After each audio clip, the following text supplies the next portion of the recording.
Thank you for joining us. We did have some technical difficulties and it was completely on my end. So a big shout out to my husband for informing me of our technical problems. But we are live. Thank you, everybody, for joining us.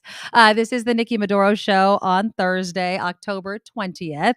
Kim McAllister is getting our founding sponsor, exclusive sponsor, Steve Moskowitz, on the line.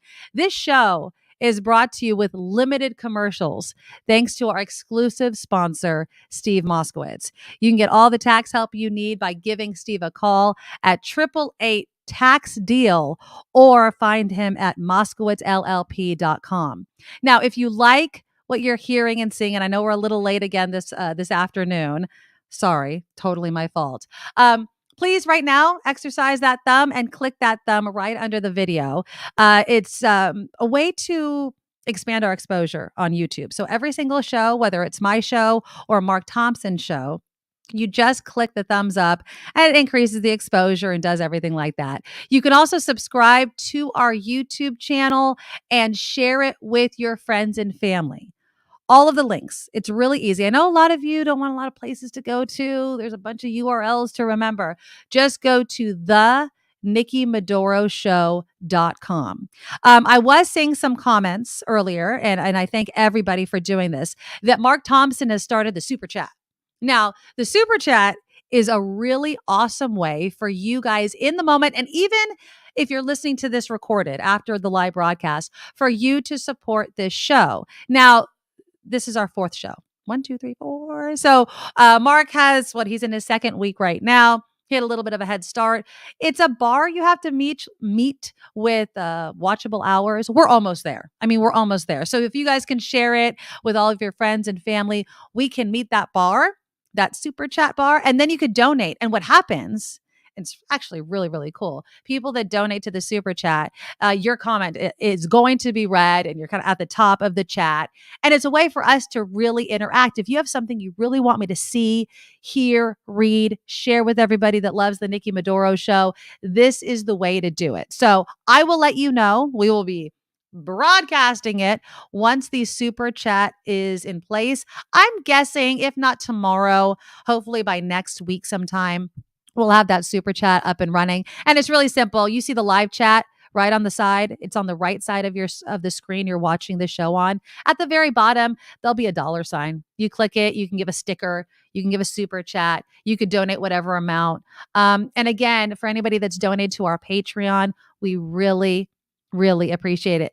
I have been overwhelmed in just the 4 days this show has been on of how many of you believe in this show. It's me, it's Kim McAllister, it's just us putting this on. And so thank you for your patience as I figure out all of the technical difficulties of everything, but we're going to make it work and we're going to expand the show. We're going to get a producer. Hopefully when we get phones, we'll get a call screener. And yeah, right. That would be awesome. And so we're right on the verge there. We just need a little bit more of you to donate. Oh, yeah, go ahead, Kim. I have to tell people a secret. No! Okay, I'm going to tell people a secret because it's so funny. So Nikki and I, 12 o'clock rolls around. I was on time. I just want everyone to know I was on time. We're doing the show. We're doing the show and it's good. And we're on a roll and things are happening, moving and shaking. And then Nikki's husband calls. And then my husband's standing off to the side and he's looking at me and I'm like, I'm giving him the look like, what the hell are you talking to me? I'm in the middle of a show here, people. I am broadcasting, man. I know I'm home, but fix your own lunch. No, just kidding. And he looks at me, he's like, you're not on. Again, I forgot. It's just me. I forgot to hit the live button. So I just started talking. But it was really good for you and me. We were having a blast. Please forgive me. Honestly. Funny. We're doing a show for just ourselves. That's great. And I was all, oh, that's so embarrassing. So yes, we are here. I apologize to everybody, but yeah, we're rocking and rolling. So let's do this again, shall we, Kim McAllister? We shall, indeed. And which is great because what we were talking about, just for a few minutes, you guys didn't miss much, was this whole work from home reality. Now, beginning COVID, even coming out of COVID, it was like, yeah, people are eventually going to go back to work. But then there were people like San Francisco Mayor London Breed who were saying, no, the city is open. People want to come back. They want to visit our local restaurants during lunch hours. And we need to fill these office buildings back up. Well, they're not filling back up. She's actually admitting it. She gave an interview with Bloomberg News earlier this week, and she said, you know what? We just don't have enough workers coming back into the office. And so they're going to try to attract different types of businesses. So she says this whole work from home thing is here to stay. And now this is a shift, of course, from how she was feeling beforehand. Now, this report finds office vacancies in San Francisco hit a record high of 25.5% in the third quarter, and return to office rates have hovered. Now, this is huge. Return to office rates have hovered around 40% of pre pandemic levels. That is one of the lowest rates among large metro areas in the United States. So, so what do you think it is? Do you think one, it's just, Kim and I know people don't want to commute. They don't want to pay the high gas prices. They've made it work for so long. So why the hell come back? What a Do you think, lifestyle change. I mean, well, come yeah, on. It's so much better for the environment, for not having to pay. You know how I feel about exorbitant gas prices, exactly. and now I was telling Mark, now every time I drive by the gas station, because I don't have to drive to the city every day, I Right. give him a little flip in the bird as I drive by. Ha ha, I don't have to pay for you anymore, sucker. Uh, Exactly. but and then, after we're done broadcasting, I can go pick my kids up from school. I can take them to their Mhm. activities. If I have to spend that extra hour driving home in traffic, or hour and a half sometimes to 2 hours, it changes your world, it changes your life, and so Absolutely. there are some people that climb aboard a train or a bus, and they can kind of veg out and do some work and talk on the phone, whatever it is, but when you're in your car, I think things are a little different, and it's so much nicer not to have to make that commute. The cat's out of the Absolutely. bag now. People know there's a different way to live. Yeah, exactly. And the truth of the matter is, not only do people like to live and work, closer to where like to work closer to where they live, if not at home, but is there something about San Francisco that makes them at the bottom of the pack of people going back into the office? I mean, San Francisco is not without its bad headlines. And I'm wondering if people are like, so let me get this straight. You want me to pay high gas prices. You want me stuck in traffic to work in an office that I obviously don't need to be in because I've been doing it this long. And my car might get broken into, or I might get assaulted, or something bad might happen. Why would I want to do that? Why would I want to make that sacrifice when, again, let's bring up the wages? Some people just aren't even getting paid enough to do all of that. And on one hand, I like working from home. On the other, I really do feel for the small businesses in San Francisco that depend on the lunch rush and the office workers. And so, what Mayor London Breed is saying is that she's going to be trying to entice different types of businesses, because when you don't have office space filled, it brings down property values and has a ripple effect. So she says she's going to attempt to coax businesses in growing industries such as biotech and green technology. They're gonna have to bring down the office rental prices as well, which have also been going down, of course. But I'm still thinking that in comparison to what you can get in other places, it's not as high. So, is work from home here to stay? How many of you? And you can let us know in the live chat. How many of you have changed your opinion about work from home? Remember, people say, oh, everybody that works from home is lazy. They just don't want to go to work anymore. You just want to sit around in your pajamas. Have you had a change of heart with it, seeing Yes, that a please. lot of people are making it work? I mean, I know your idea about it hasn't really changed, but I think there's a lot of people out there that thought this is just a blip, right? This is just a little moment in time. We're going to definitely go back to the office. People are going to miss the people they work with. But then you see TikTok videos, right? You have to come back into the office because of the office culture, and then they go and it's them and two other people. That's not office culture that they're coming back to. Or the boss isn't there the whole time, but all the minion workers are. That's not leading by example, and people don't want to see that in their offices. Let's see. This is from Vanessa in the live chat. The fact that you can't park anywhere in San Francisco is part of the problem. And Mayor Breed and the Board of Supervisors keep making it hard to drive here. That's an interesting point. I mean, crime, commute. And then where the hell are you supposed to park? We were lucky. Well, Kim and I, we used to pay for the parking meter outside our Right. building, but that's because we came so early in the morning and I didn't want to walk I don't know what was it, like two and a I'm half not blocks. stepping over homeless people. It wasn't very long, not a very long walk, but No, still, like, why would you when you can roll up and just hop right inside the building and not have to worry about all that safety stuff? exactly. I mean, it does seem to me that when you make a laundry list of the pros and cons, which a lot of people like to do, the list of cons isn't shrinking. Let's say that much. But guess And the what we don't pros have are to like, do nah, anymore? We don't have to mm, pay for that parking anymore. And see, no, that's we do kind of the not. beauty of working from home. There's so many. I have to tell you, I miss San Francisco. I love driving over Um, the Golden Gate Bridge. I love looking at the water. but I I can love visit. seeing the Marin headlands and the buildings and the feel of the city as you're driving through. And then coming down out through the Broadway tunnel and seeing the sparkling lights of the Bay Bridge in the early Yeah, morning. that's always There's nice. so many things about San Francisco that I love, but they don't rise to the level of what I love about being home. Yeah. Oh That's just God, it. no. It's just I it. mean, there is something to be said with, I think the energy of the city is something that's exciting. Can you get that by just visiting occasionally? Yes. They still have to get over their bad headlines about, do I want to drive into the city right now to do that? Um, Let me read a couple of more of these comments that have been coming in. Huge in Japan says, I've been working from home for 10 years. I wouldn't change a thing. Yep. Um, this also from Justin, work from home has made it easier to schedule heating equipment annual service visits with my clients. They don't have to take time off of work. Oh, that's a good point. I do have, though, I'll admit this much. If anybody was coming to my front door right now, and I know you all love to see Nugget. So many of you were like, do something so Nugget like freaks out and starts barking.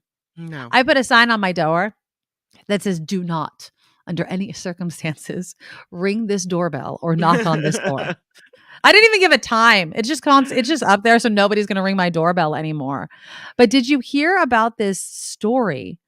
Actually, we're coming up on the bottom of the hour news, so I'll tell you about it. But there was this person who was shot for simply doing a good deed for their neighbor.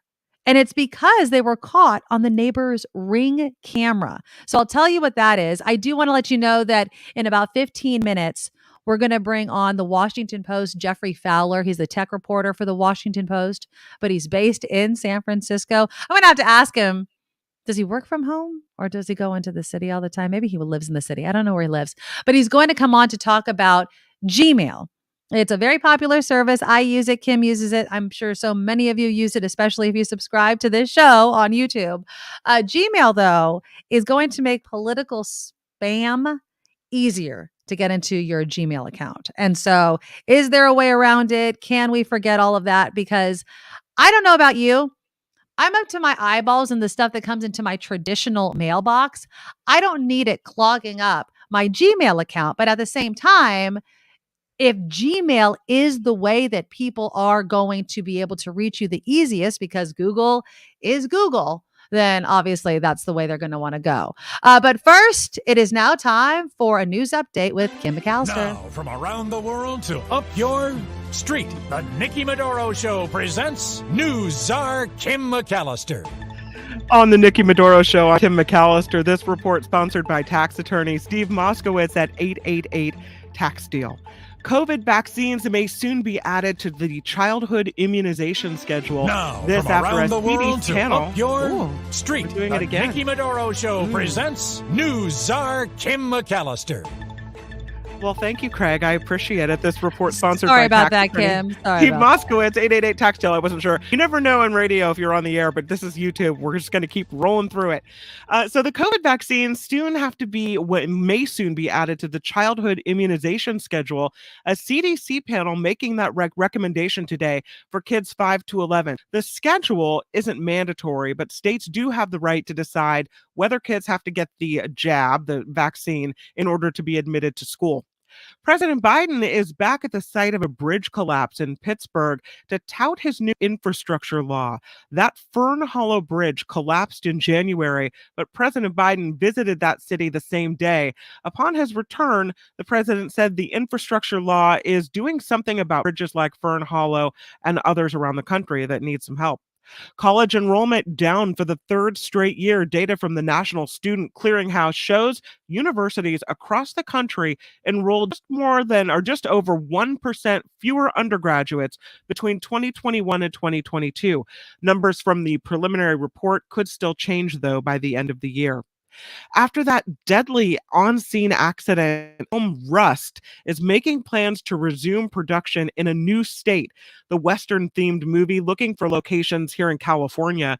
Production was stopped October 21st of 2021 after a prop gun was fired, killing the cinematographer. Helena Hutchins was shot and killed while actor Alec Baldwin was handling the gun on set in New Mexico. The firearm was only supposed to contain blanks. Apparently, it had at least one live round. The film's director was injured from the gunshot but did survive it. Some more entertainment news. Black Panther Wakanda Forever is tracking to make $175 million in its opening weekend. The film is a sequel from 2018's Black Panther. It will take place 1 year after the passing of Chadwick Boseman's King T'Challa. Boseman, did I say that, Nikki? Boseman passed away in 2020 after a long battle with colon cancer. Was it King T'Challa? King T'Challa? I think T'Challa? Chakala. Is it T'Challa? Chakala? Oh, I don't know. saying it wrong. And I don't know. Are you a fan of Yellowstone? You know, my best friend in Idaho is, and I've watched a couple episodes and it's really good. It's just It's one of those dark. things that I stopped Ooh. watching. Is it It is dark? dark. I kind of binge watched the whole thing. It is dark and Oh, very violent. But the I like season that. 5 premiere of Yellowstone and the debut of the series Tulsa King will get a special preview in AMC theaters before it debuts on TV, which I don't think I've ever heard them doing before, is debuting a TV series in a theater. The two shows will be in more than 100 AMC theaters starting October 29th, and fans who dress like their favorite Yellowstone character can Which I enter love. themselves in an online costume contest with a chance to win merchandise from the show. Nice. The premiere on TV for Yellowstone and Tulsa King November 13th, but you can go see it in the movie theater October 29th. That's kind of a novel approach. We're thinking outside the Yeah. box. Yeah. This report sponsored tax attorney Steve Moskowitz. For more than 30 years, Steve has put his tax knowledge to work for individuals and businesses alike. If you need help with your taxes, give Steve a call, 888-TAX-DEAL. You can catch him on the internet too, MoskowitzLLP.com. I'm Kim McAllister on The Nikki Medoro Show. All right. And I'm getting some comments. It's T'Challa. T'Challa. T'Challa. Okay. T'Challa. Yeah. I That so is. noted. I stand corrected. My bad. There I'm you go. sorry. And yeah, if you haven't seen the new Black Panther, it's not called Black Panther, but it's the next Black Panther movie. It Wakanda looks Forever. Wakanda Forever. Yeah, Yeah. it looks really, really good. Okay, so again, in about 10 minutes, the Washington Post Geoffrey Fowler will join us talking about Gmail and political spam and how the hell you get out of it. I'm hoping it's just a do not sell my information type thing, but I bet you dollars to donuts it's not that easy. So that's coming up in a few minutes. But as promised, we were talking about work from home, and a lot of people have I have a ring on my door to see who's coming and going. I have a sign. And thank you for the advice. There's a mat apparently that I could say, don't ring the doorbell or knock, just text. No need to get the dog involved. Yeah, that's pretty much how I feel about the whole entire thing. But apparently, some people go pretty extreme with what they see and do when they see things through their Ring camera. Now, I maintain that the Ring camera really does nothing to stop people from stealing stuff from your porch. All it does is allow you to see people steal things from your porch. And if you have a good enough view of them and maybe can see the car, perhaps you can solve the crime, but whatever. So apparently, this happened on a Saturday morning. It was 7 a.m. And a neighbor had a package delivered to their home, and it wasn't supposed to go to their home. It was supposed to go to their neighbor's home. So what do? They go over to the neighbor's apartment. This is in Florida, and they put it down in front of the porch. Well, apparently, this father and son are looking through their Ring camera. They see the neighbor put the package down in front of the apartment. They grab their 45 caliber handguns, go outside looking for the intruder, and shot a woman sitting in her car nearby. Now, the poor woman drives away. They fired 7 bullets at her car. One went through an empty car seat. Thank God her child was not in the car. It got lodged in the driver's seat. The woman was close to death. The father and son were each charged with attempted murder assault, including offenses related to a 15-year-old's underage possession of a firearm, 15 years old. Um, and they say they became so alarmed by the Good Samaritan that they loaded their guns and shot them. Um, Scary. one person says anybody that walks up to your front door, whether it's a friend, a relative, a neighbor doing a neighborly deed, gets shot at. What were they thinking? But other people are saying, you know what? Because of the ability to see everybody through your Ring camera and Mm-hmm. pirates and the crimes that have been committed, everyone seems to be on guard, literally, but shooting at someone who just did a nice thing of dropping off a misdelivered package. Mm-mm. Insane. That is insane. Now, I'm ho- what? Go ahead. I was just going to say, I'm hoping we have Steve Moskowitz. He was riding around, but he was going to call us. So I asked him to call us, and Oh, hopefully good. he's So we calling had in. Steve at the top. So we will bring him back on and we're going to give him, let's just give him another plug right now Yeah. because totally my fault. Again, first week missteps and we were a little bit late because I forgot to hit one button, whatever. But Steve Moskowitz, for more than 40 years, has been your tax guy. I mean, he answers everything from what do you do if you can't pay your taxes? Can I qualify? Do I qualify for the employee retention credit, which is free money from the government? So again, find Steve online, moskowitzllp.com, or give him a call, 888 tax deal, because he is the guy. He knows all of the questions. And you know what the best part is, Kim, about Steve Moskowitz? He'll talk to the government for you. Like, if you've ever had to talk to the government, if you've ever been audited, the last thing you want to do is try to answer their questions because I would be shaking in my boots. It's like when you're going to be pulled over by the cops and you see the sirens behind you. And even though you didn't do anything wrong, your legs go numb. I can only imagine that's what it's like if you're getting audited by the federal government. You feel like the jig is up, even if you may have done nothing wrong whatsoever. So Steve can be the brave one.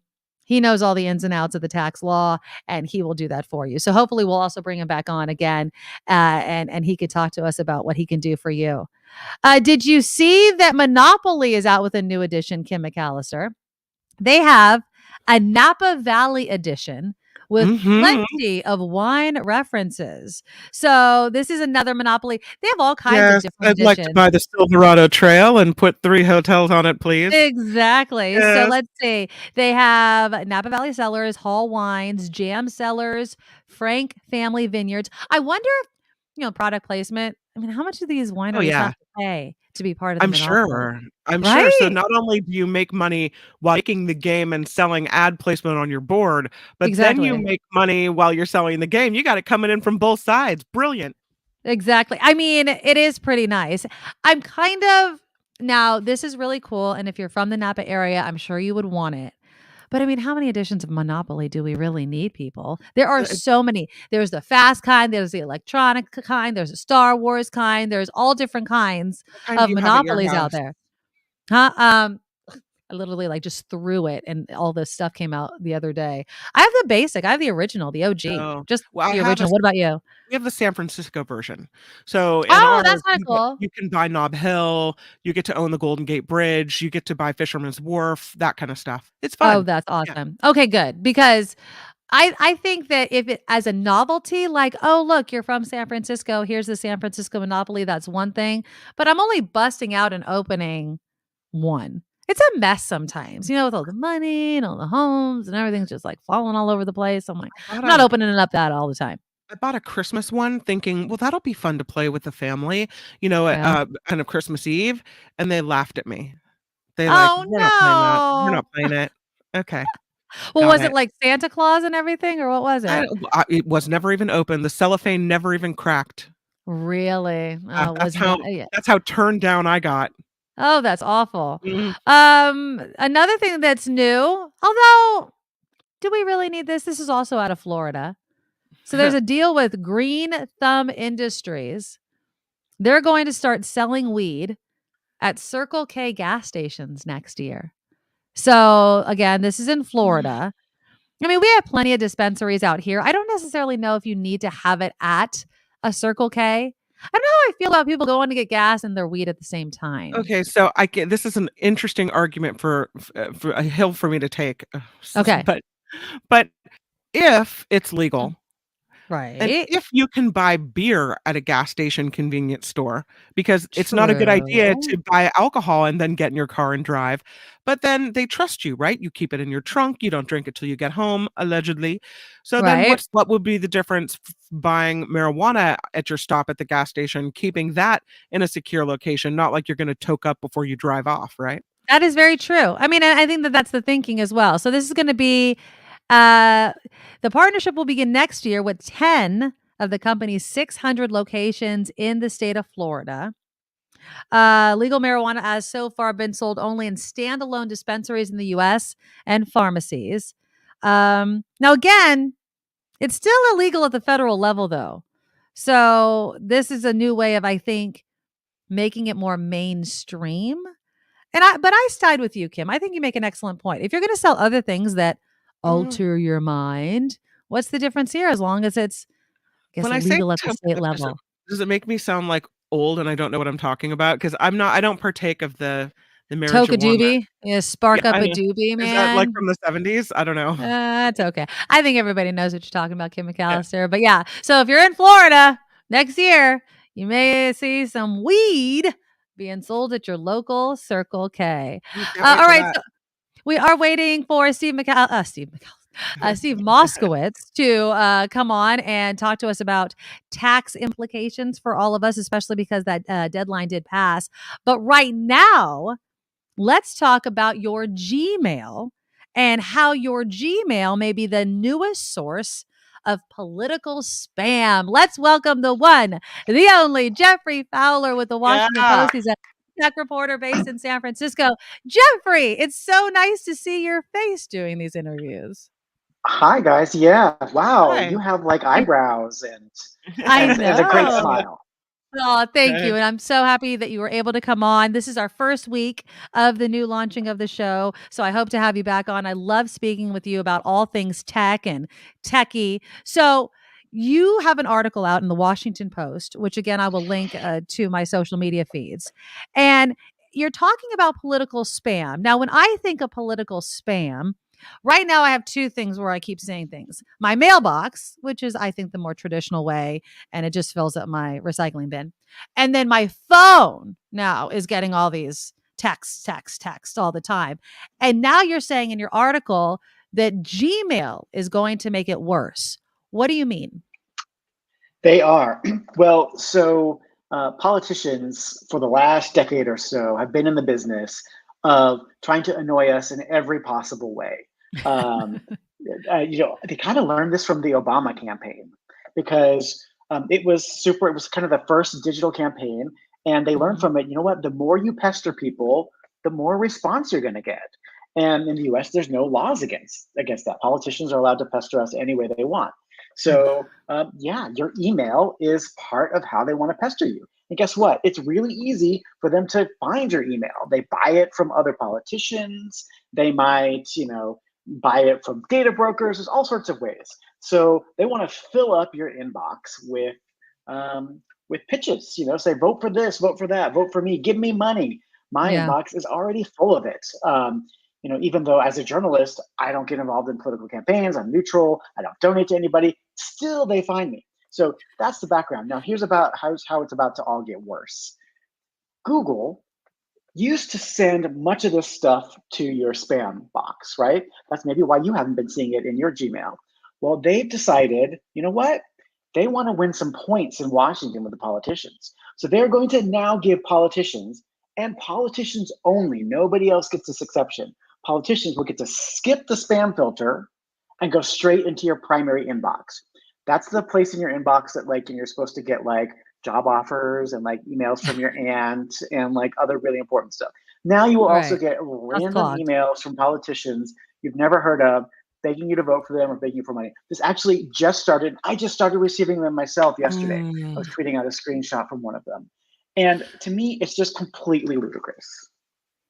It's Well, a the thing that bummer. upsets me, hold on, Kim, it's just the thing that bothers me is the fact that they do it over and over, and even politicians that I would not even in a million years support if they were, and I know Google knows me. I know Google knows my political leanings, even if I want to admit it out loud. You would think like I shouldn't be getting, let's say, Trumpy stuff or anything. And then I get it. Is this only during the political season, or is it like 365, 24/7 that they can actually move from the spam to my primary? They're gearing up to do it full time. Right now, Google Ugh, says this is just a trial. They started right. it. You know why? Because they got in. Google's in big trouble in Washington, you guys. And the Republican Party in particular is really upset about what they think is bias in Google's products. They think Mm. that YouTube and Google Search and even Gmail are biased against them. And they said that they thought Gmail was sending Republican emails to spam more often than Democratic ones. Now, Well, it there says was it one is study. spam. No, just kidding. Well, but you know what? There is a question here. Like, well, if people aren't clicking on it and people are marking it as spam, maybe they're sending out too many spam messages. So Google did this primarily to make Republicans happy in Washington. And that's just sort of the end. That's the beginning and end of it. It wasn't really based on like making Gmail better for its users. I mean, did anybody really ask Google and say, you know what, I'm just not receiving these political emails that I I just wanted. need They're more just, of this in my yeah, life. I'm so they're, Kim, you they're had a bummed. going, question? Yeah, I've got a Google Pixel phone. I use Gmail, I have a Google user, and they're amazing at blocking spam texts, spam messages. I mean, whatever technology they have to get that done, they really do. I get very few bleed through. So this is a decision they've made. And I wonder if it's because of the power at Google, or if it's a law, because I know they said that they have to let a certain number of nonprofit messages through, or they can't block nonprofits or something. And so I wonder if then political messages become similar to nonprofits in being categorized differently. Hmm. so you're 100% right that Google is amazing at spam detection.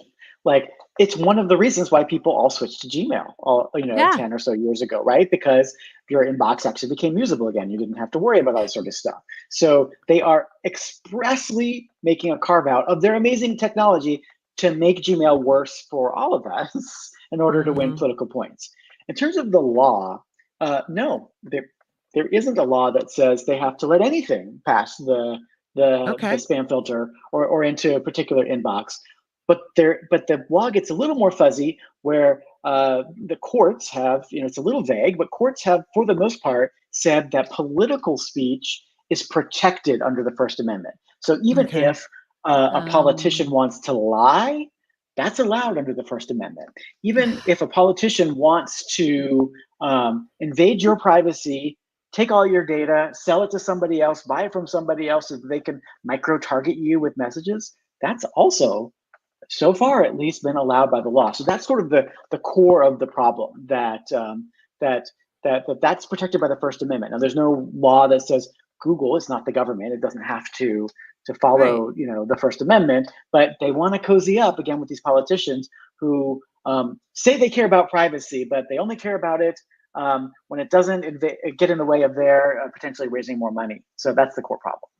All right, Geoffrey. Well, I'd like to bring you on because you often have solutions. So if I'm getting all these political ads and I keep marking them as spam, will they still be sent to my primary even if I keep marking them as spam? Is there a way around it, is what I'm asking. So what I wish there was, and actually I spoke for this column to a member of the Federal Election Commission, whose job it is to police elections. And she was saying she even gets this stuff. But the solution we came up with is that Google, if they want to be more user oriented, needs a button right in Gmail that says, do not want political messages, or send political Yeah. messages to this special folder. Please, Trash. Google, if you're listening, Google, this is what we want. That button does not exist yet. What exists now is when you get these new messages under this new system, what will come up is a little gray box at the top of the message. And they're like, oh, the first time you open that message, it says, oh, looks like this is a political message. Do you want to continue receiving this, or do you want to unsubscribe from it? Now, the politicians who participate in this say that they will agree. If you click unsubscribe, they're not going to send you any more emails. Then Google's going to pop up one more message at you that says, wait a minute, was that spam? And if you click it with spam, you're still supposed to be unsubscribed, but they promise, they say they're going to punish the politicians who are sending Ooh, out too much spam. Right. So if more than punish. 5% of people mark it as spam, they get booted back to the spam box. So that I is the one mean, silver lining. do we know how effective these political ads being sent to emails are? I mean, that's the question. Is there an ROI on this for politicians to even I mean, it's not as if I won't vote for somebody that I support because they sent me an email or a text message or something in the mail, but I don't feel like I'm convinced to vote for them. And so why do they keep reaching out unless I guess it is effective, right? Look, it is effective. I mean, these politicians want one thing from you. They want your money, right? Yeah, They that's want true. donations.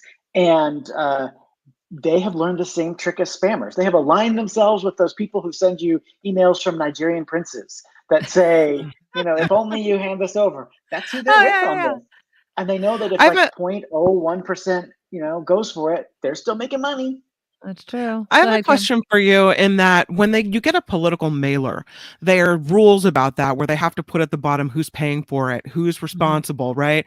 Is it the wild, wild west when it comes to email? Are those rules still in place? Do you still get to know who paid to get this massive, email shipment out to everybody, or do we just never know? Another really good question, Kim. I should hook you up with this federal election commissioner. Um, So the answer is it's a little bit vague here, right? Like certain kinds of politicians are supposed to identify who's paying for what, but there's so much like gray money, dark money going around there that it can be really hard to tell. And one of the ideas that this commissioner had was like, one thing we could do here is force there to be a lot more clarity on who's actually Mhm. behind this, who's sending Mhm. this email, why are you getting it? And then another idea that could be really useful. Okay, to me, the scariest thing of all is not just that democracy becomes really annoying, which is kind of where we're at right now. The Mhm. scariest thing of all is that politicians can use this technology to micro target us with lies. I mean, think about this. With the technology being where it's at now, if they figured out, okay, we know Nikki goes for this kind of thing, we know Kim goes for this kind of thing, they could have a computer tailor the message to you, tailor the lie to you just to hit your hot buttons, right? And Ooh, so that's scary. there could be all of these messages going out that we'll never really get to understand because they're all different for all of us. So one idea here is that let's put some more transparency on the system. If politicians are sending emails, they don't, as a campaign, they don't have a right to privacy. We should all get to see the messages that they're sending out. They Yeah. should have to disclose them to the Federal Election Commission, just like they do ads. We should get to look at them. Journalists like me should get to poke around through them and see what they're actually saying to people. So that's an idea, but again, nobody's actually doing that. Well, And guess who yeah. gets to write the laws? The politicians themselves. That's what I was gonna ask because you were saying, well, if they keep spamming you, even if you said spam, they're gonna get punished. Who's going to punish them? I mean, who's the police that's policing all of this? It's not Google, it's not the politicians, or is it the politicians? Because obviously they're able to do what they want to. Google bent the knee to them. So You know what? The sad truth here is the police in this case is Google.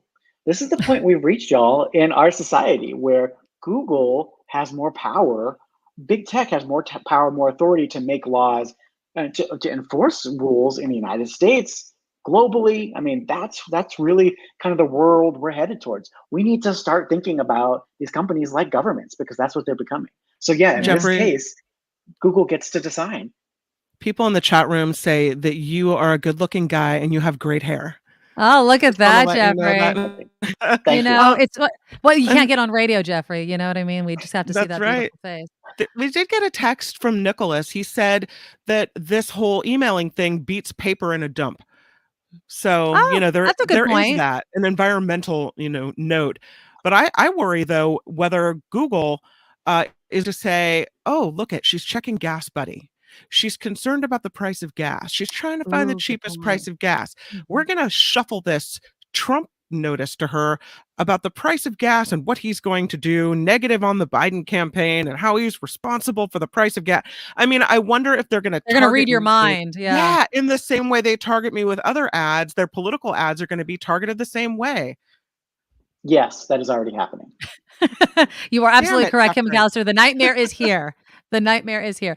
Okay, so we just hit the spam. We hope and pray that they listen to us. And I guess we're just going to have to pressure Google, just like politicians pressured Google into doing the right thing, right, Geoffrey? Google should be making design choices about its products for its users, not for politicians. They need to hear that from us loud and clear. Kim, you're a Pixel user. That means that you're especially valuable to them because there's like Yeah. only like 300 of you in the world. So you need to let them know that that you don't like this. You're Well, a really didn't there targeted market. wasn't there their slogan, "Do you know evil?" Mm, You know That what? why They took that we're out turning the of tide. their Oh, did they? they took that out about over a decade ago. They took that out of their annual statement. Oh, So like that's no so now longer the girl, apparently little company's evil's thing. evil's okay. evil's okay. Yeah, we're okay with the evil. Bring it on.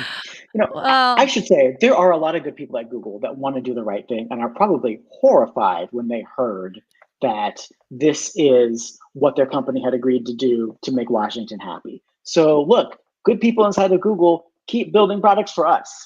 yes, exactly. And yeah, speak out because that's the only way we're going to get around all this. Geoffrey, thank you so much. Please come back and be a regular on the Nikki Medoro show. We love to Thank see you, that full Geoffrey. head of hair and that smile on your face. So, Geoffrey Yeah. Fowler with the Washington Post. Thanks so much, friend. Bye-bye. Yeah, that's scary, Kim. That is scary. It's thinking that you can just get around something by hitting the spam button and that somebody is going to police the politicians. It's not going to be Google. It's not. In any sense of the word. Google is just going to give the politicians what they want so that legislatively they're not punished, right? So, Yeah, I mean, it's the technology's creepy and what they can do. I do agree with Nicholas that while we can just hit delete and then we don't have to, wad up a piece of paper, that's likely true. a slick door hanger that's thick Yeah. paper and throw it in the garbage. So there is the environmental concern, but I think people can be easily duped Yeah. by being more targeted than just a random That's political ad that shows up in your mailbox. That was an excellent point that you made with Geoffrey Fowler. I mean, the fact that Google already does it, right? I mean, Google knows everything about you. Just, it's the whole they're listening to me when I talk on my phone. They just know from your clicks, from your likes, where your mouse hovers. I mean, these companies know so much about you that of course they're going to be able to target these political ads. And if there's no sort of real policing of these politicians, like Geoffrey Fowler said, they're going to spin the lies that end up in your Gmail account. Okay, coming up in the next hour, after the bottom of the hour news at 1:30, I will be getting an update on the therapist strike with Kaiser. A tentative deal has been reached, and so we'll be discussing that. I do want to get into the Petaluma astronaut that is at the ISS, but right now it is time for the news. Now, from around the world to up your street, the Nikki Medoro Show presents News Czar Kim McAllister. I'm Kim McAllister. This report sponsored by Steve Moskowitz at 888 Tax Deal. Speaking of Google, there's a newly filed lawsuit accusing Google of collecting a massive database of voice and facial features without users' consent. This one coming out of Texas, where the Attorney General of the state, Ken Paxton, says it's against the law. The complaint there suggests Google Nest smart home products are actively listening and recording what they hear. No, you might not be paranoid. It includes children and visitors who may not want to be recorded. The suit goes on to claim Google is using the information to improve its artificial intelligence algorithms. So we'll see if they can stop that in Texas. Elon Musk says he is obviously overpaying for Twitter, but he sees huge upside in the long term. On Tesla's third quarter earnings week, Musk said the long-term value of the social media platform is on an order of magnitude greater than its current value. He says he's excited about the Twitter situation because he thinks it has incredible potential. Musk, of course, agreeing to buy the company for $44 billion after very famous trying to pull out of that whole deal. SpaceX is celebrating its 48th launch of the year. A Falcon 9 rocket carrying 54 Starlink satellites was sent into orbit earlier this morning from Florida. The company already has about 3,100 active satellites designed to provide a internet around the globe. Most of this year's launches were dedicated to Starlink, but others have sent NASA astronauts to the International Space Station and put military technology into space. Serious trouble in New York. Subway rider attacked with a samurai sword, if you can believe that. More evidence, or more rather, on the New York City subway. Officials say a subway rider was attacked with a samurai sword hours after another commuter was stabbed with a kitchen knife. The latest attack happened this morning in Lower Manhattan. The victim in the hospital, the suspect fled. Last night's victim is in stable condition, but that's really pretty scary stuff going on in New York with those random attacks. Of course, we had the Bay Area woman that was shoved in New York onto the subway, and she did not survive that. So it's scary. Here's a story that we were talking about yesterday a little more information. New adult Happy Meal toys from McDonald's are ending up on eBay. One opportunist is the key word there, trying to sell a pack of 3 unopened toys, which may include Grimace, the Hamburglar, and Birdie, or the apparel brand Cactus Plant Flea Market's mascot, Cactus Buddy, for $300,000. So far, no one has placed a bid. That kind of restores my faith in humanity. Other Absolutely. sellers getting some cash, though. Box of 150 sealed toys going for about $2,400. So people are coughing up Don't some be money a for some crazy sucker, stuff. dude. Don't be a Stop. Come sayonara, on. sucker. The news sponsored by tax attorney Steve Moskowitz. For more than 30 years, Steve has put his tax knowledge to work for individuals and businesses alike. If you need help with your taxes, please Steve a call. He's super awesome. 888-TAX-DEAL. Or you can catch him on the internet, moskowitzllp.com. I'm Kim McAllister from the Nikki Medoro Newsroom.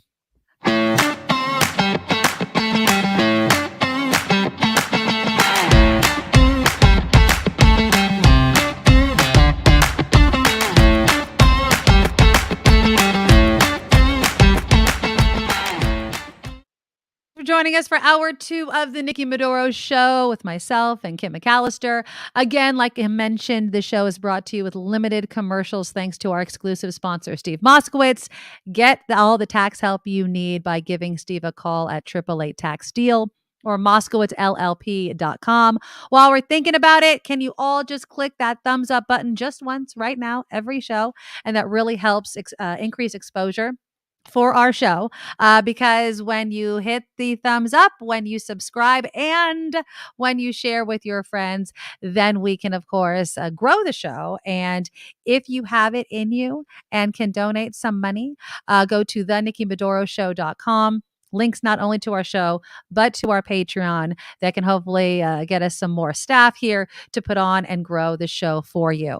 I do want to mention one more time the super chat feature that Mark Thompson had launched. It was today, Kim, right? Today was the first day I think that he was doing And it it. was pretty Amazing. cool. Oh, I don't yeah. know what you do to get to the point where you can have the super chat feature, but I liked it. And his thing was, if you pay for the super chat, your text will get read on the show. Oh, Like that's absolutely. it. Yeah. That's the point. So it's not that hard, not that high of a bar, but there is a higher bar. It's watchable hours, I believe, that you Oh, need. okay. And so we're only in day 4. He has about a week on me. So if it took him that long, hopefully it won't take us much longer. Maybe by next week we'll have the super chat feature up, because we get so many comments in the live chat, but the super chat, you want to share something, you want to make sure that it's read, throw us some dollars. So when we can launch it, we'll make another huge announcement about that. But again, just another way that even if you're listening to the recording, you can help support the show, because it takes money to put on a show like this. And we appreciate every dollar that we can get. And it can be any amount. I just want to let you guys know that if you go on Patreon, we appreciate every single dollar. So thank you to everyone out there. And again, the NikkiMedoroShow.com is where you go for that. Okay, let's head into outer space, Kim McAllister. So it is a Petaluma woman who has become the first Native American woman in space. She is at the International Space Station, heading there. Her name is Nicole Mann. And yesterday, she was giving this interview from outer space. And so I want you to just look at this woman. I mean, her feet are underneath this pole because she's obviously has to hold herself down. And she's just explaining to people what the world looks like from her vantage point. And anybody that's always wanted to go into outer space probably has imagined what it would look like and feel like. So here again is Nicole Mann describing what it looks like. Oh, there are so many things that go through my mind. It is an absolutely incredible experience. I thought about it a lot before launch and wondered what it was going to feel like. And it's difficult to explain because the emotions are absolutely overwhelming. It is an incredible scene of color, of clouds and land. And it's difficult not to stay in the cupola all day and just see our planet Earth and how beautiful she is and how delicate and fragile she is against the blackest of black that I've ever seen, space in the background. I mean, can you imagine? Imagine how cool that is to be in outer space. How insignificant our problems must seem when you look from that vantage point to planet Earth. It's just Can amazing. can you put Nicole back up for a second? Yep, I I just want to can. see her picture for a minute. I want to just say how incredibly proud it makes me feel to see her up there and to see how amazing and professional she is. Just, I mean, it would be have been, God, I'm crying. It would have been good enough if, she went up there on the space station. It would have been super cool. She's the commander. This is a Yeah. woman large and in charge. She is the one. She is Mhm. so intelligent and just, she's a wow. She's a Yeah. complete and total wow. I'm so impressed. And what a great representative for someone who was born in the town where I rest my rear end in Yep, Petaluma. exactly. And she came from here and she's doing, I mean, she's representing us so well. I just want to throw out into the world my extreme pride at having her up there doing that. Yeah, and I mean, again, she's the first Native American woman on the ISS, and she talked about that.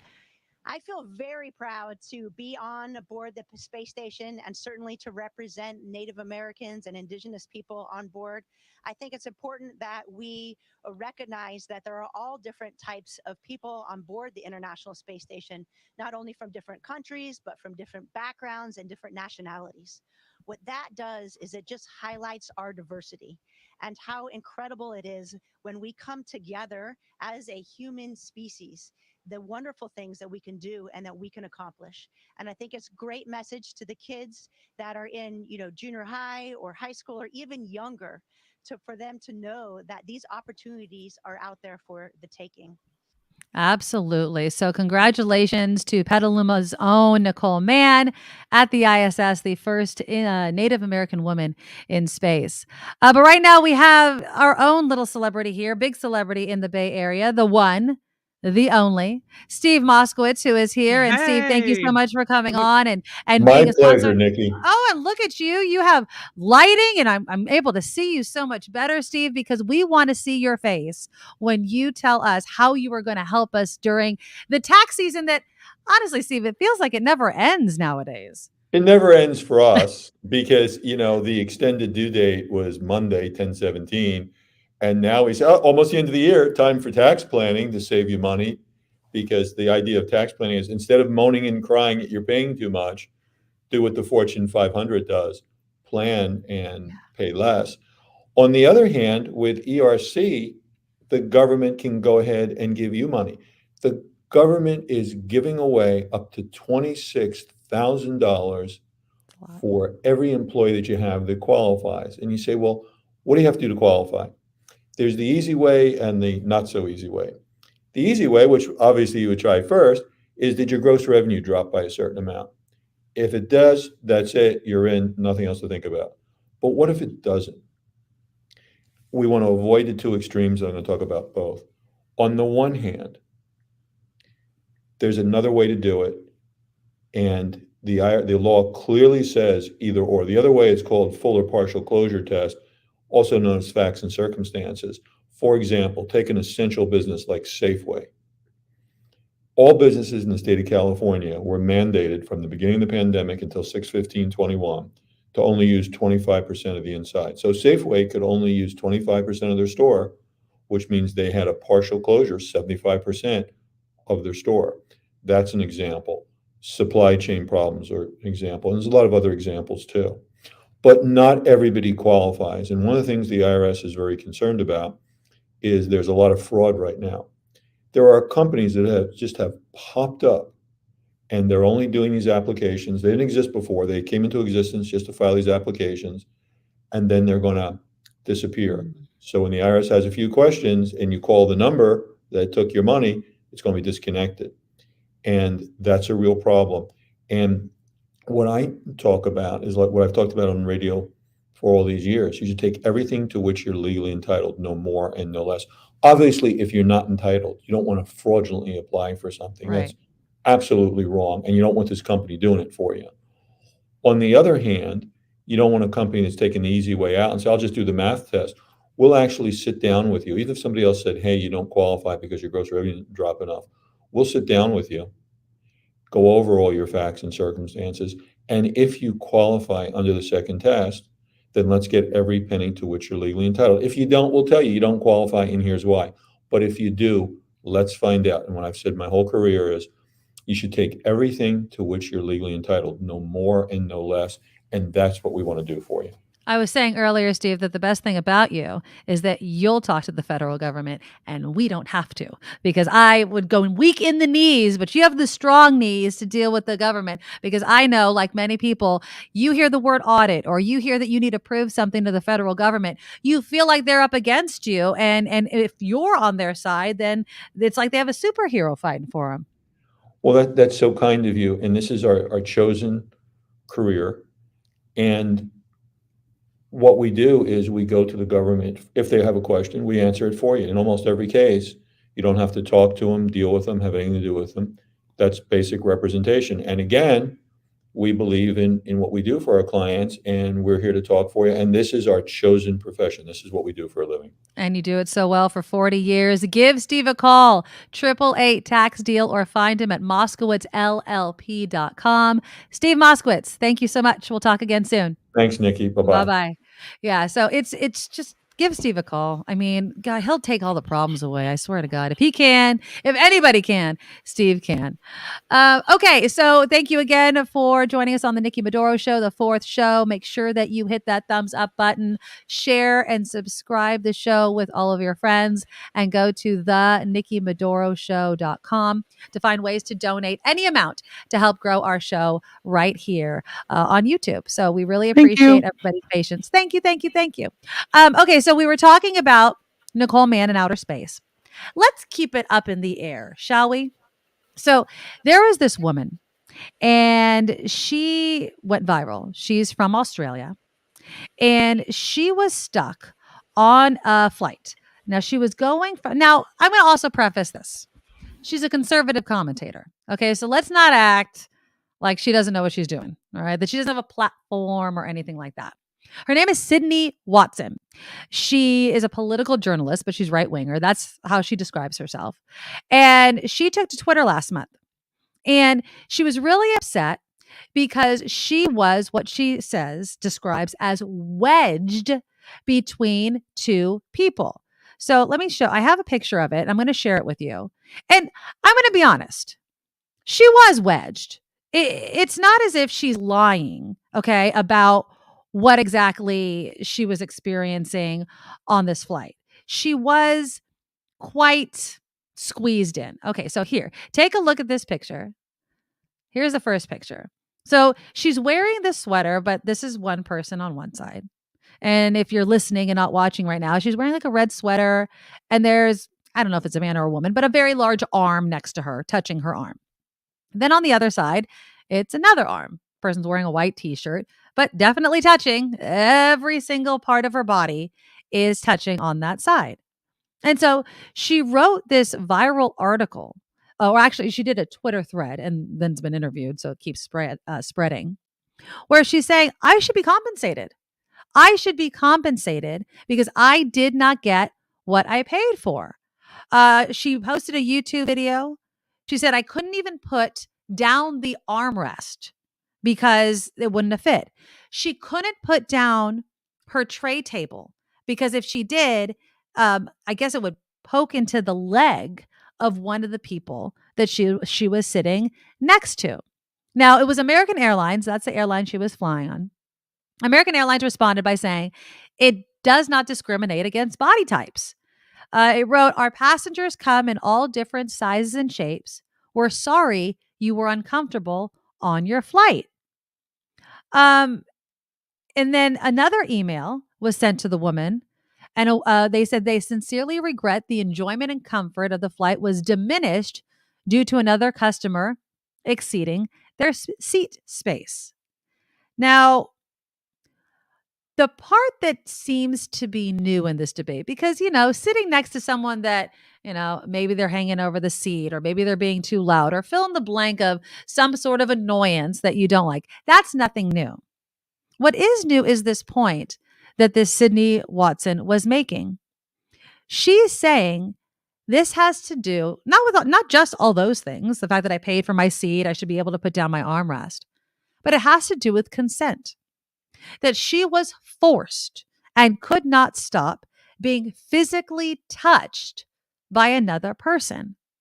And so she was kind of calling out the left for always talking about consent. And she's like, what about my consent? What about me being able to say for the next 3, 4, however long her flight was, I think it was like 5 hours actually, I don't want to be touched. I should not have to be touched in a seat I paid for that's I'm supposed to be able to be in control of, but I can't anymore. She was issued, by the way, a $150 trip credit as a gesture of goodwill. They wrote, I can understand your disappointment with the situation and it not being remedied to your satisfaction. We appreciate you contacting us regarding the matter. Above all, we appreciate your business and look forward to welcome you aboard again soon. Is that enough? Do you think that is enough that the airline did to $150? She said, a lot of people are saying that's not enough. One person wrote, I turned down the 150 and let them know it isn't enough compensation for 3 to 5 hours of misery. Do you understand? And again, you can reach out in the chat line, her argument about consent.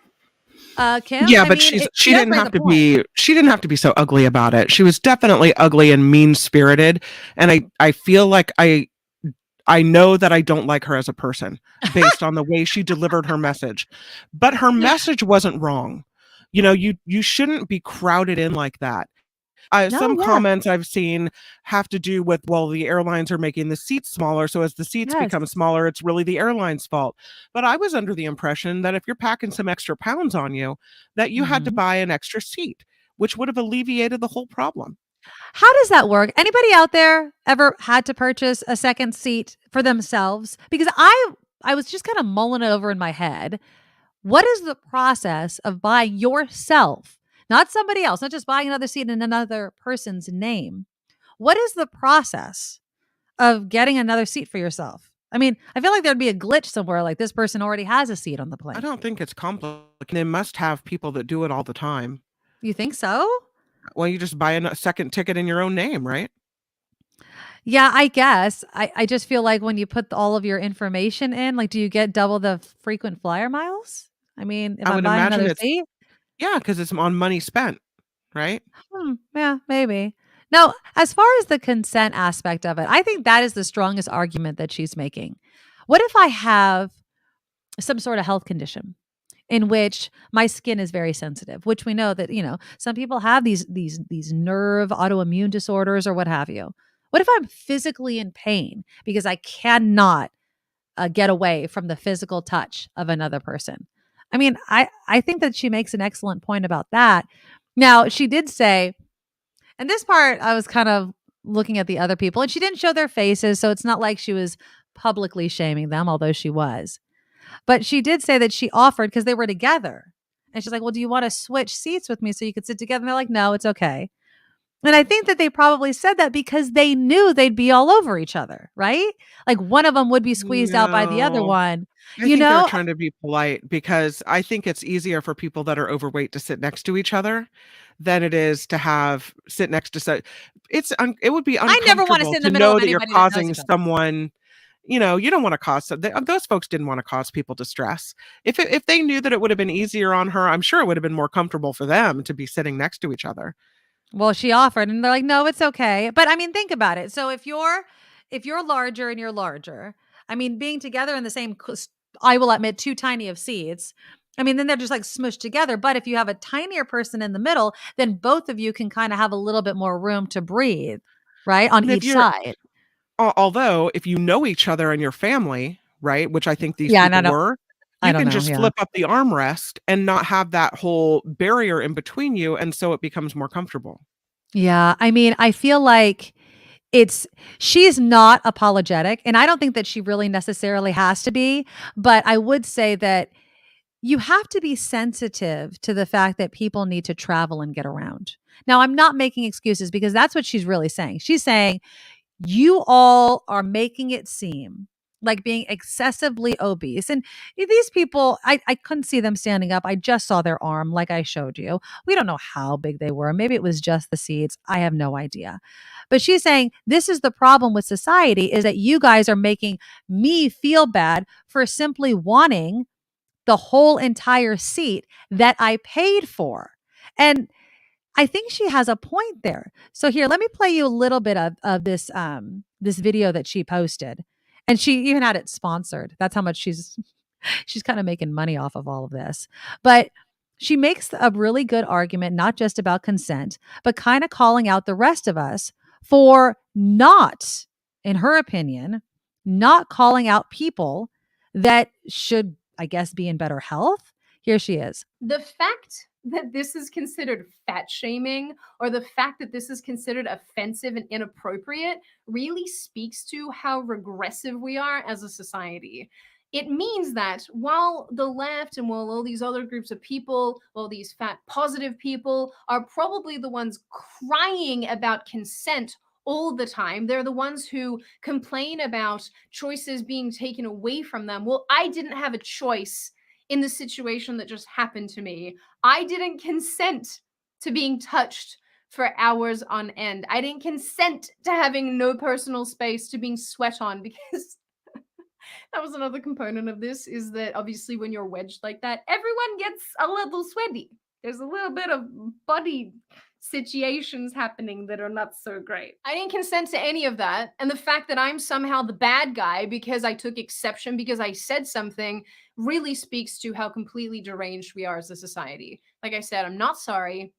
I don't apologize for anything. I'm glad that this situation made some of you laugh. Honestly, the fact that you can find humor in it makes me feel a little bit better. Especially those of you on Twitter while I was tweeting who were responding with your really funny comments. A lot of them were so great.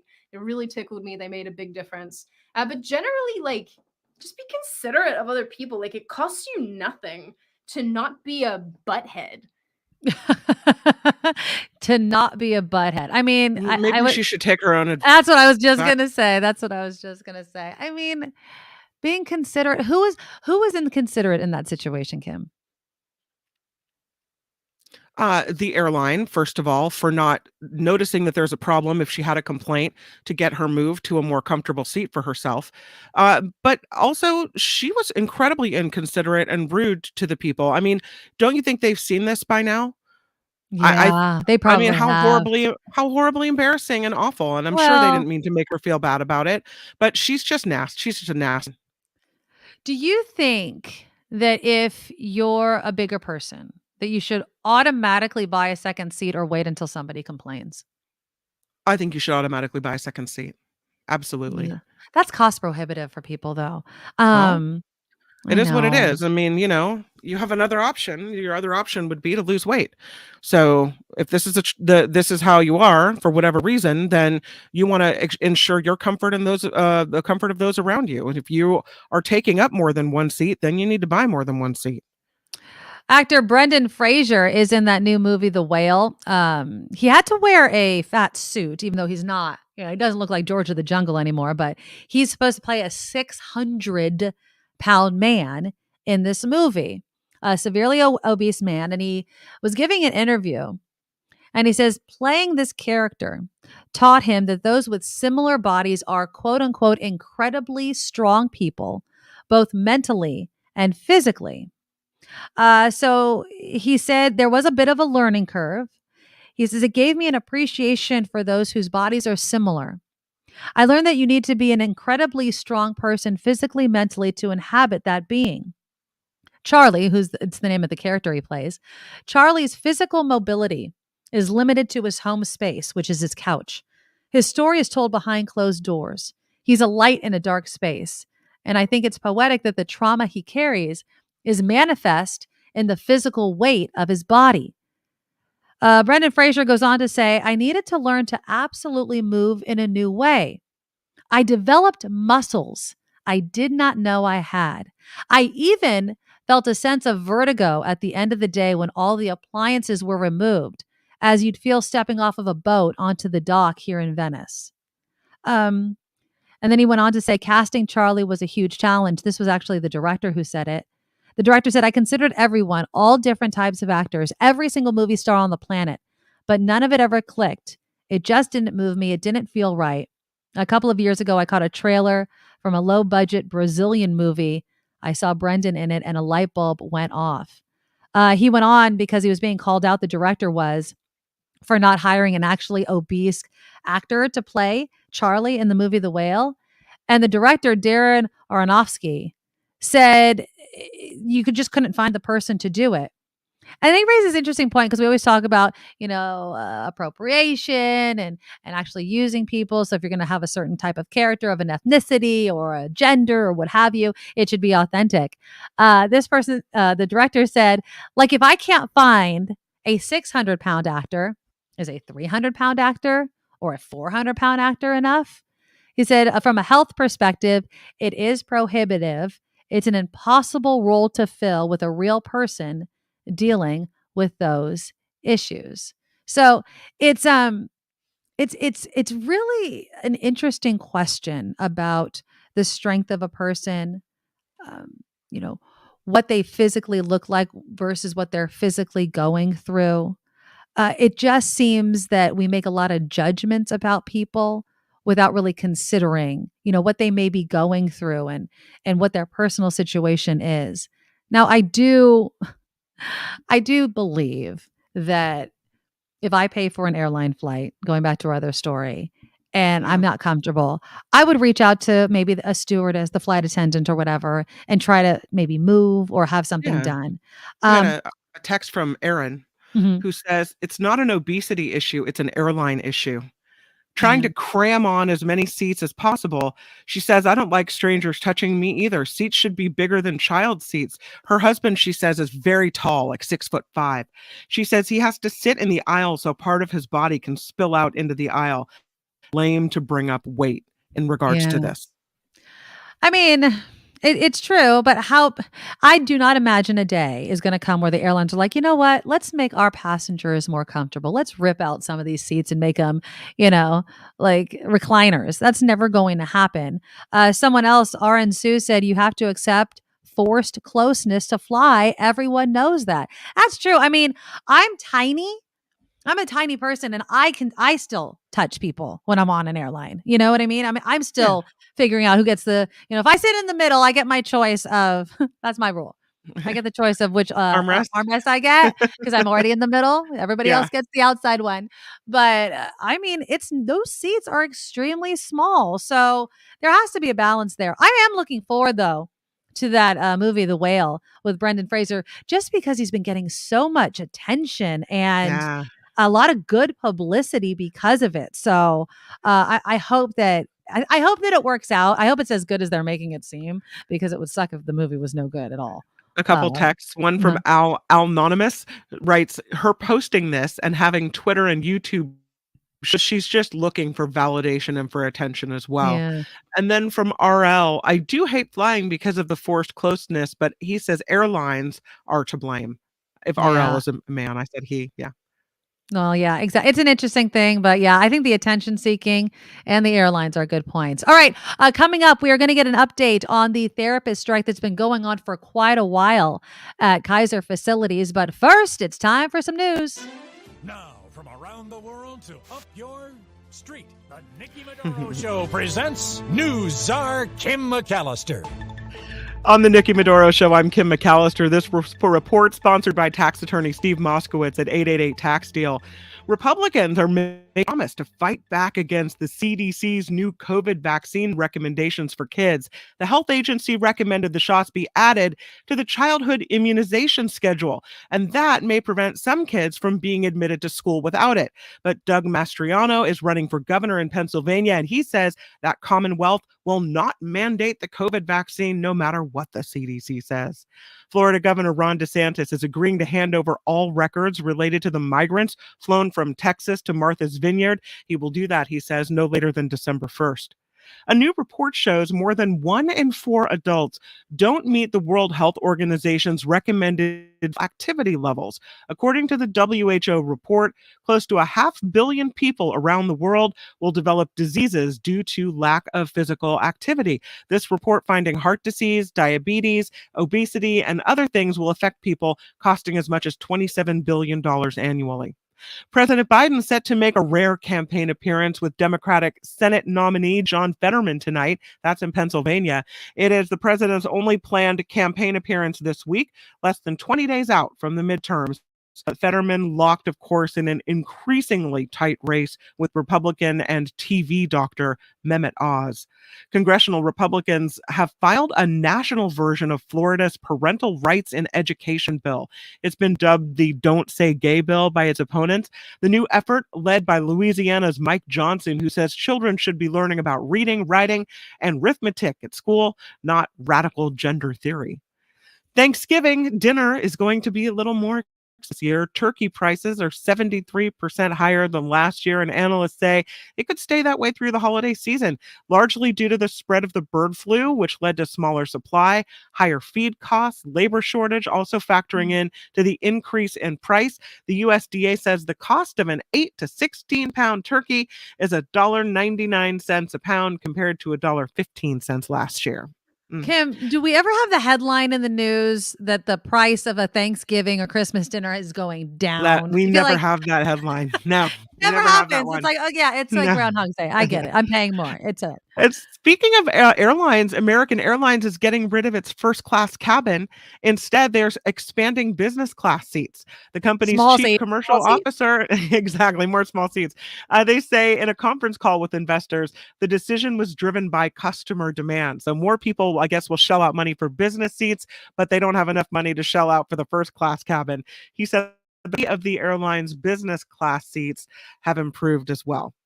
And Uber, they're rolling out new ads on their app. So if you try to book an Uber, you might have to sit through an ad first. They'll come from more than 40 brands, including NBC Universal, Heineken, United Artists. Advertisers can buy sponsored listings through food delivery service Uber Eats, as well as sponsor email campaigns through the company. So now they could send you ads if you're an Uber customer, I guess, via email. Companies to buy ads on in-car tablets, but only in the Los Angeles and San Francisco markets for now. And this one is for you, Nikki. Comedians Chris Rock and Dave Chappelle are headlining a West Coast tour in December. The stand-up comedy legends have scheduled 7 shows, including Bay Area stops in San Jose and San Francisco. And tickets go on sale Friday for the December 10th show at the SAP Center, December 11th at the Chase Center in Southern California. If you're there, they're in San Diego, Anaheim, and Thousand Palms. And of course, they are keeping with their whole rule of no cell phone cameras, no phones. recording devices, and they're really strict about it. The news sponsored by tax attorney Steve Moskowitz for more than 30 years. Steve has put his tax knowledge to work for individuals and businesses alike. If you need help with your taxes, you can give Steve a call, 888-TAX-DEAL, or catch him online, moskowitzllp.com.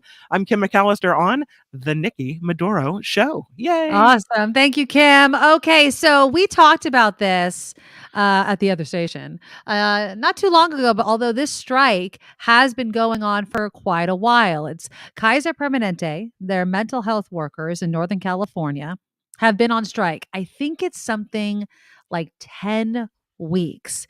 And apparently, there's been a tentative deal reached, and we wanted to get all the details. So, to welcome to the Nikki Medoro Show, we have Elena Marcucci Morris. Elena, pardon me. Am I saying your name right, Elena? Elena Marcucci Morris. She is a licensed clinical social worker, therapist and has been a voice of the workers that have been demanding better conditions. Elena, thank you so much for coming on the Nikki Medoro Show. Thank you, Nikki. It's Ilana. You're not the It's only Ilana. one to, I'm so sorry. I thought mix it up. It's Hebrew. It's not common. I get it. It's all good. Ilana. Ilana. Okay. So Ilana, bring us up to speed. What is the very latest? Oh gosh. Well, did we get absolutely everything that we wanted? No. But our tentative agreement is putting us on a much stronger footing to advance mental health parity and to ensure that Kaiser Permanente is providing the care that our community is just really needing. So this new contract is a leap in a better direction, and it's something we just wouldn't have gotten had we not done this strike. So I feel very proud of my union, but we still have a lot of work to do. So, but I'm relieved to go back to work, to be honest. Yeah, 10 weeks is a long time. So when we talked, really long when we talked Mm. last time, it wasn't so much necessarily the pay, but it was the working conditions. It was the lack of time to adequately do your jobs. Was Right. that addressed? What specifically are you guys getting in this deal? We are getting approximately 2 extra hours for patients, or excuse me, for the clinicians to do what we call patient management time. It's much more than we had. It's much more than they were willing to settle with 10 weeks ago. So our fight was worth it. And do I think it's enough to provide the absolute best and follow state law and get everyone well in a timely fashion? We're not quite there, but it is a huge step in a better direction. And my colleagues and I are going to have the time to call back that parent, to call that patient in crisis, to return that email when we get troubling information that makes us think one of our patients is at risk, right? So we get to respond to those things. We get to do the patient management time without waiting for our return appointments to be able to contact the people we need to be in touch with to do our job. Right. Was there any extra workers hired to kind of ease the load? Because I'm sure a lot of people, especially given COVID and the mental health crisis that we have, there's so many people that need help. Are there enough workers? There are more than enough workers. The trouble has always been the working conditions, and are there enough of us that are willing to accept the conditions at Kaiser? I think I mentioned last interview that we're a bit of a patient mill. It's a bit of a factory. It's a great factory. I love being able to care for and serve so many people in Northern California, but we are people with limits, right? So we can only provide quality care in a certain amount of time. So there are currently about 400 and something open positions within our bargaining unit. And that hasn't changed. I mean, I'd love to see the new numbers. We've kind of have to let the dust settle to see how many of the workers are actually going back. Many of us have found jobs while we were out because returning to Kaiser didn't sound like a good idea because of how just demoralizing it is to be out that long to ask for your basic needs as a worker. Yes, they are always hiring, and they need a whole bunch more to really get to a point where they're able to follow the new mental health parity laws that California has put into play.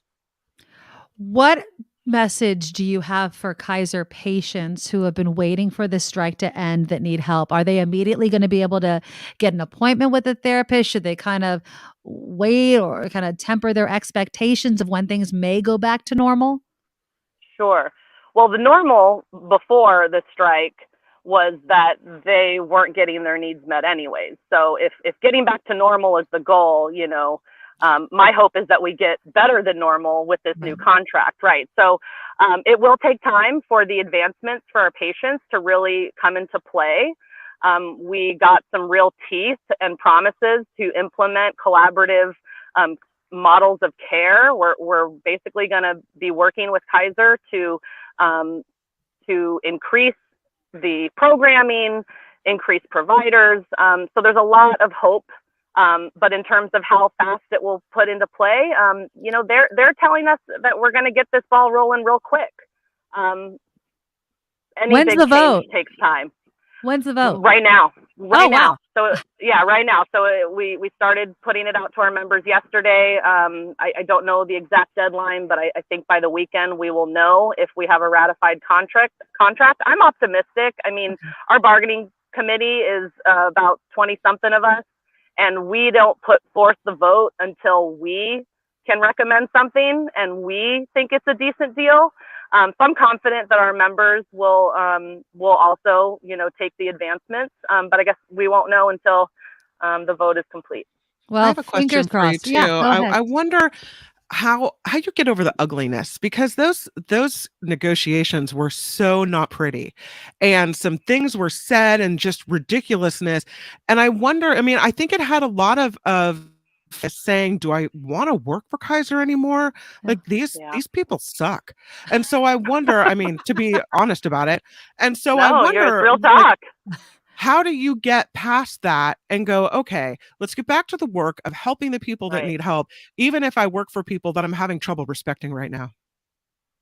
Yeah, I mean, it's really the patients. The patients are what keep us going, because I think Nikki, you asked me last time, why keep working for Kaiser, right? Mhm. And something I mentioned is that by working for an HMO, you're allowed to serve people who can't necessarily pay out of pocket. These are folks that are relying on their health plan, they pay their premiums, and they're entitled to that care. So that means that you're working for a population that maybe wouldn't have another way of accessing care another way.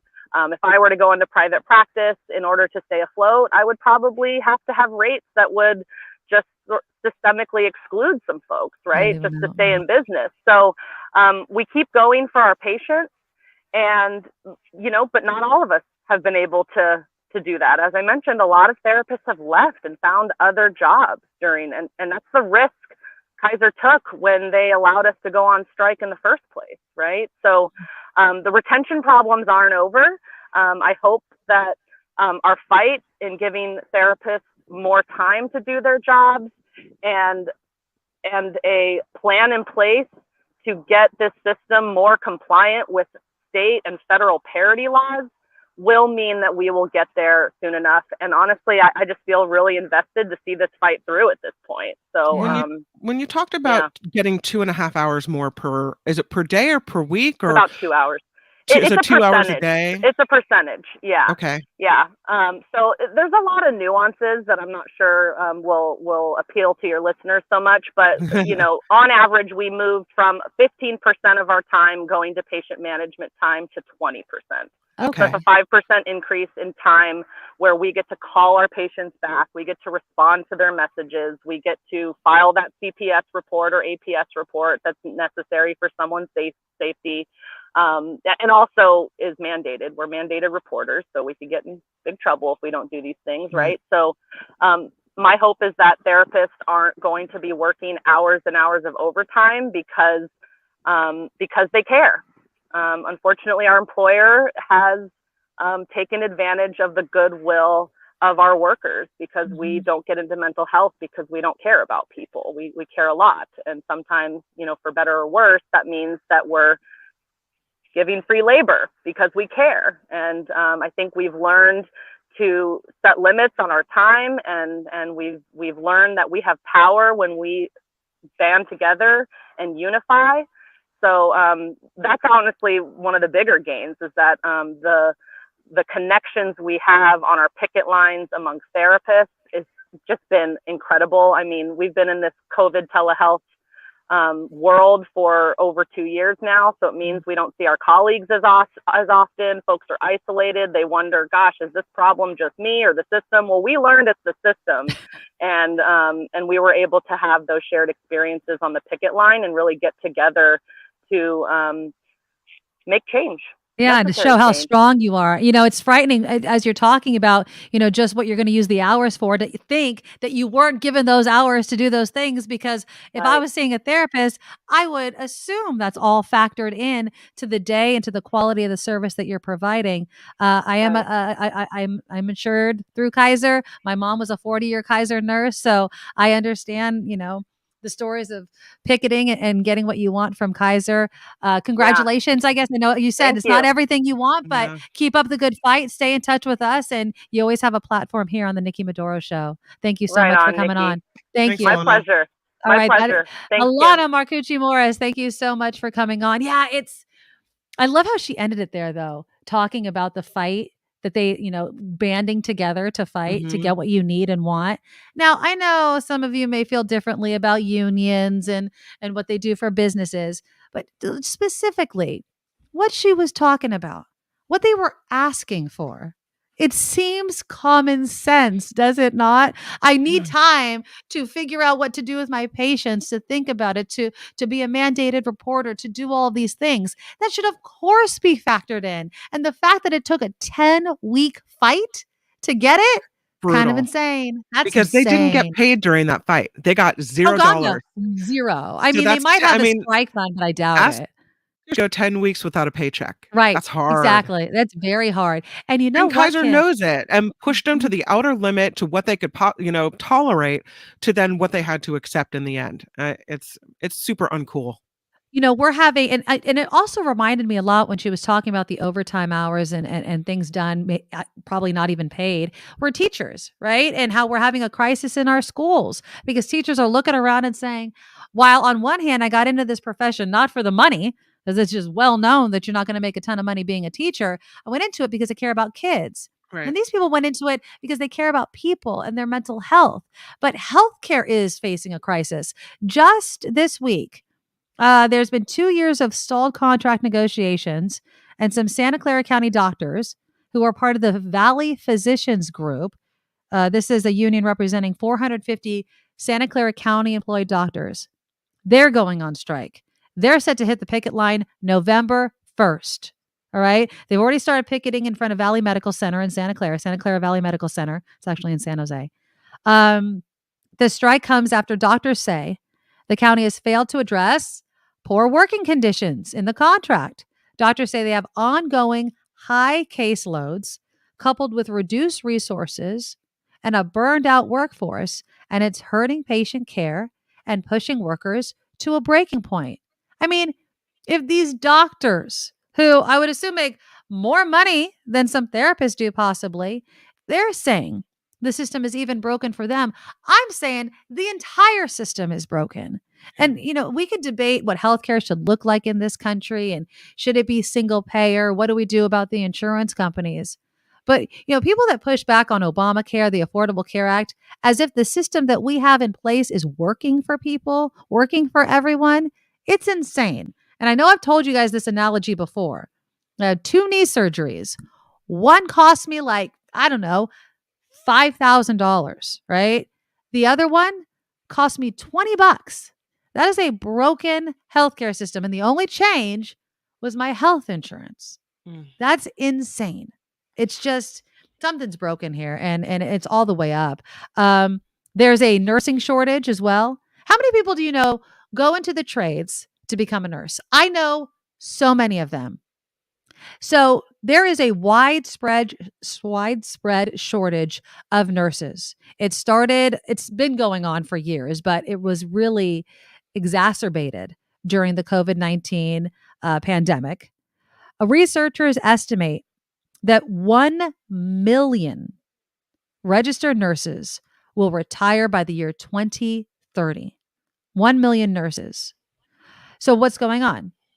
Hospital and healthcare facilities are turning to staffing agencies. We've heard the story, right? Traveling nurses, they'll just Right. fly around wherever they're needed, and they make good money. But of course, they don't have all the protections you would have if you were hired by a single hospital or healthcare facility.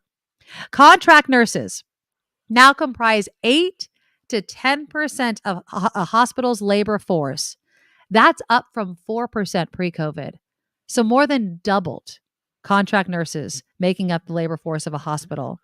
And while the pay is great, like I mentioned, they don't have the benefits of a salaried job.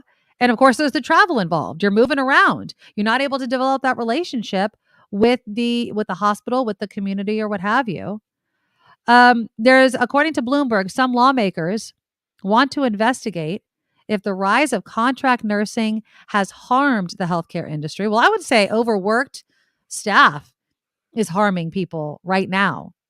Can And you then, imagine after COVID, like signing up to be a nurse? no, You have no, to be an absolute saint. By the way, Ilana texted back in with us and said the therapists have solidarity with the California Nurses Association because it looks like nurses nice. may be voting to strike next at Kaiser. Yes. They got a bunch of problems over there, I'll tell you. Oh, I'm telling you, my mom was a 40-year Kaiser nurse, and I will the amount of times they hit the picket line to demand what they needed, I lost count. I mean, that is one strong union, and they should be. You're dealing with people's lives. You need to have the staffing levels. You need to have the protections. I don't think anyone wants to walk into a hospital and look at an overworked nurse, an overworked doctor, an overworked therapist that's just going to bring in the next person and not have time to think about your case. Nobody wants that. In 2021, so last year, nursing schools turned away more than 90,000 qualified applications. And the reason why? They didn't have enough educators or clinical placement sites. They say low or no pay is a challenge. And migration policy, it's this organization. They estimate that about So 118,000 immigrants with undergrad degrees in nursing are working below their skill level. Go ahead. so they turn people away because folks to teach them? They don't have enough people or the because you have to, when you become a nurse, you need to go to these clinics. You have to have clinical hours to do it. Right, So if they don't have enough right. sites for these people to go to or enough teachers to teach these nurses, Well, how back are to they that human going to infrastructure. get how do you get the people to teach the nurses unless you teach the nurses to be nurses to teach the nurses? Well, You yeah, see what I'm exactly. saying? But yeah, It's a whole cyclical thing they have going on. and it's A broken. It's cycle of failure, yeah. absolutely broken. Yeah. So they're saying that you need to, make it easier. That you need to streamline. So one opinion is you need to streamline the re-credentialing process for nurses to boost staffing. So that would address, I guess, that immediate shortage. And then prioritize placement in underserved facilities such as nursing homes. I guess that would kind of build up those hours and get that experience going. But I know so many people that want to become nurses. And I don't know if it's unique to California or if it's across the country, but according to this, obviously the United States has a nursing shortage. But here in California, sometimes it's even hard to get into the program. People want to go into nursing, and there's good money in nursing, but they need to be able Mhm. to get those clinical hours and get that education, or it's for naught, and it's not going to happen. It's frightening. Um, From okay, the Nikki so Medoro go ahead. chat room, we have a couple of them just to read before we have to go. Candace says the Kaiser therapists were brave to do that strike, and Yes. Mackay writes that Kaiser is neglecting much needed patient care. Yeah, it's sad. And again, I am a Kaiser kid. I always had Kaiser. It was when I didn't have Kaiser, which was for a significant portion of my life. I'd say about 10 years I didn't have Kaiser. I had something else because I got a different job. It was a weird kind of thing. I like Kaiser because you go to Kaiser and everything's right there. You go across to this other building to get that done. I had to make phone calls. I'm just used to the Kaiser model. I know some people that can't stand Kaiser. They had a bad experience and they weren't feeling like their needs were addressed. So depending on your experience with that form of healthcare, I'm sure your opinion changes. But like I mentioned, those doctors are striking. Alana was saying the nurses are about to strike again. They're fed up. And after COVID, when we saw how much they sacrificed to keep so many people alive, when all of us were told to stay at home and these doctors and Mhm. nurses and staff were going into the hospital every day, they're not going to put up with the BS anymore. And they shouldn't. They absolutely Mm-mm. shouldn't. Okay, so that is the show. Join us again tomorrow. I promise. Well, I'm working on it. I'm working on the technical glitches. Today it was all mine. So if it seemed a little late, That's thank you good for times. everyone that I'm I telling you forgot to guys, hit a button. we were doing the show just to ourselves. It was fantastic. And then all of a sudden, Nikki looks at me and says, "Hey, I didn't hit the live button. we're not We're not live. broadcasting. It's We're just okay. yeah, it's okay." I am my own technical person, and so that tells you all you need to know. That's right. Um, It's beautiful. but tomorrow, we are going to have a special guest. One of our Nikki Medoro show listeners reached out to me to talk about ageism while trying to find a new job. So Oh yeah. obviously, I've had to, Kim's had to kind of mold a new career in this avenue. Thankfully, we have control over it thanks to so many of you that support the show. But some people, you know, you get laid off, you're in your 50s or your 60s, early 60s, you're not ready to retire. You have a lot of, you know, job life left in you. You're not ready to retire either emotionally, mentally, or financially. There's a lot of ageism out there. So we're actually going to be bringing on one of our viewers, one of our listeners to share her story. Who is Her it? name is Gail. She Okay. just reached out to me sharing her story. And I'm like, you know what? It's my show. It's Kim's show. We can do whatever we want. So I invite all of you to reach out to me. You can find my email, but it's the Nikki Medoro show at gmail.com. If there is a story you think that we need to be covering, if there's a personal story you want to share, I mean, there's going to be at least a little bit of a hoop. I can't throw everyone on, but this is a way for all of us to interact in a whole new way. I'm hoping to get the super chat feature up and running hopefully next week. We just need to hit these watchable hours. So please share this show with your friends. Hit like, hit the thumbs up, subscribe to the show if you can until we get the super chat feature, or in addition to donate to our Patreon. We can get a tech guy that can hit all the buttons for me so I don't have to do it on my own, which would be amazing. Also, this is our job. You know, Kim needs money. I need money. We need to be able to support ourselves doing this so we can continue putting on this show for you. So we'll do that tomorrow. We'll also hear Kim. I'll have a surprise for you. One of our old colleagues actually sent in a voice memo. Remember, I was telling people you could also send in a voice memo if you don't want to be on or can't be on live. You can send me a voice memo. So one of our old colleagues. Wait to find out, aren't you? Yeah, absolutely. It's a tease, woman. It's a tease. So we'll bring that voice memo on. Had a couple good questions, so we'll answer those questions as well. And that's another way that you can interact with the show. Just open the voice memo app, send it along to all of us, and we'll play it on the show. And it's going to be awesome. So that's all coming up, plus a lot of things we didn't get to. But to close out the show, Kim McAllister, I've decided that there's only one person who can really close out the show. And that, of course, is the one, the only Little Jacob. Nikki, you're all so awesome. You're proud, like a beautiful blossom. You're also the best. I really can't rest. You're all so awesome. All right, guys, we'll see you tomorrow. Have a good one. Bye. Bye.